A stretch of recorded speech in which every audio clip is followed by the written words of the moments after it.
Hi everyone, this is Caroline Speaks, The State of the World on Tuesday, August 31st, 2021. What is it? Good, bad, or indifferent? All three, I'm afraid. Coronavirus is hanging in there, not going anywhere. Let's look at some of the main headlines. Okay.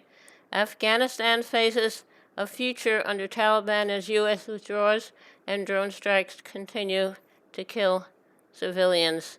So if we withdrew, we have special forces there and using drone strikes. I don't know. There's a drone strike that happened the other day that supposedly killed a car full of family members, killed 10 people, and the intelligence they had that it was there were explosives in the car. So who knows?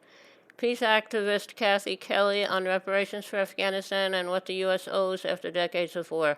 We owe the U.S. and the British and the Russians. We all owe a lot of money. We destroyed the country. We also destroyed Iraq.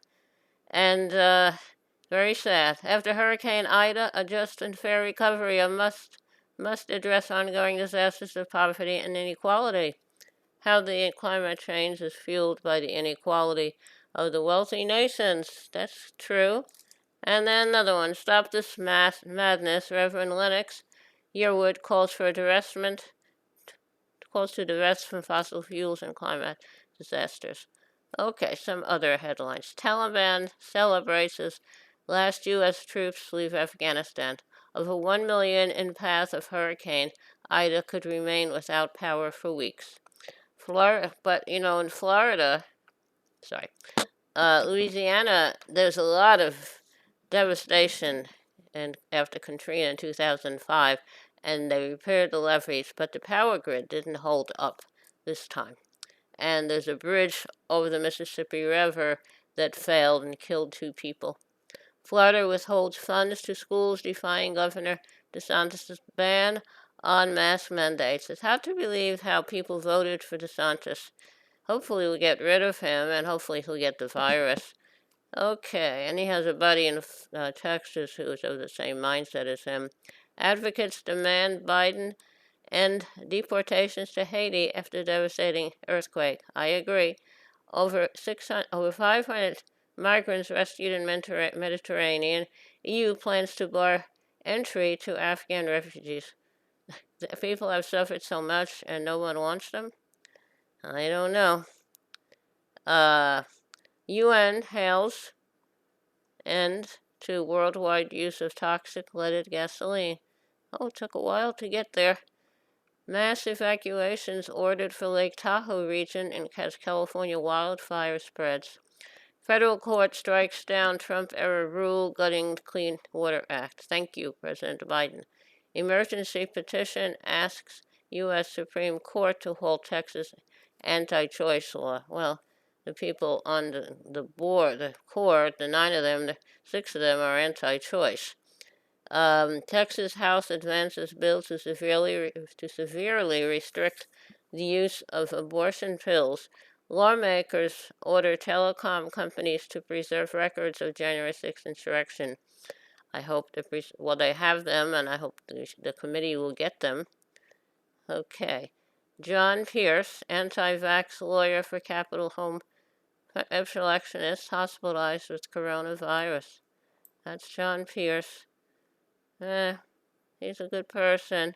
He's a prominent lawyer. He's defending some of the most high-profile Capitol rioters, and he has failed to appear in court in recent days amid reports he's been hospitalized with coronavirus. An associate said Pierce was on a ventilator and unresponsive. Pierce mocked the use of face masks during the pandemic and pledged he would never get vaccinated. Well, karma seems to be working here. Okay. Now, that's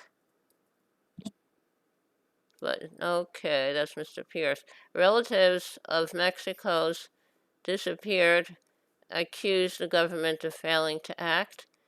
Up to 10 people killed in U.S. strike in Kabul. Rockets fired at airport as withdrawal deadline nears. Hurricane Ida slams into Louisiana, killing 1 person. cutting power to entire city of New Orleans. Florida judge says schools can impose mask mandates. Dr. Fauci banks vaccine mandates for students. Reverend Jesse Jackson transfers to rehab. His wife moves to ICU. Conservative radio host dies of coronavirus 19. Okay. This conservative Florida radio host, Mark Bernier, has become the latest vaccine critic to die of coronavirus.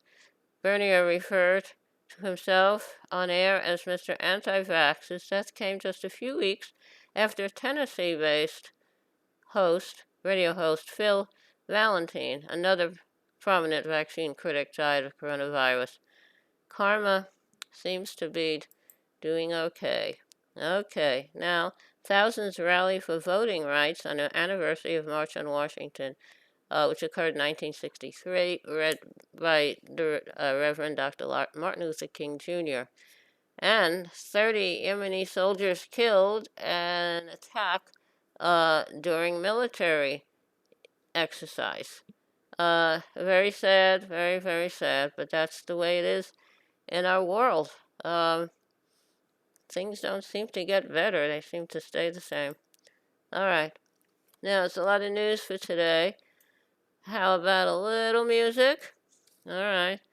The song I'd like to sing today is called Another You. There's a new world somewhere they call the Promised Land, and I'll be there somewhere day if you will hold my hand. I just need your love beside me, no matter what I do, for I know I'll never find another you. It's a long, long journey, so stay by my side. When I walk through the storm, you'll be my guide, be my guide. If they gave me a fortune, my treasure would be small. I would lose it all tomorrow, but never mind at all. But if I should lose your love, dear, I don't know what I'd do, for I know I'll never find another you. There is always someone for each of us, they say, and you'll be my someone forever and a day. I could search the whole world over until my life is through, but I know I'll never find another you. It's a long, long journey, so stay by my side. When I walk through the storm, you'll be my guide. If they gave me a fortune, my pleasure would be small. I would lose it all tomorrow and never mind at all. But if I should lose your love, dear, I don't know what I'd do, for I know I'll never find another you. Okay, it's Another You by Thomas Springfield of the Springfield Folk Group. Included Sister Dusty, who went on to become an international singing star. So, thank you for tuning in this evening of Tuesday, August 31st, 2021, for another meeting of Carolyn Speaks, State of Our World. Hope you join us again tomorrow. And in the meantime, stay safe, wear a mask, practice social distancing, only out when you have to. When the vaccine is available for you, you should take it. And it's safe for you to take it. I would take it. I had mine May 27th, and I'm doing good. I had 2 sore arms, not 1, but 2, and I was tired, but I'm good now. But thank you. Stay safe, and remember, kindness goes a long way. Kindness goes a very long way. Good night.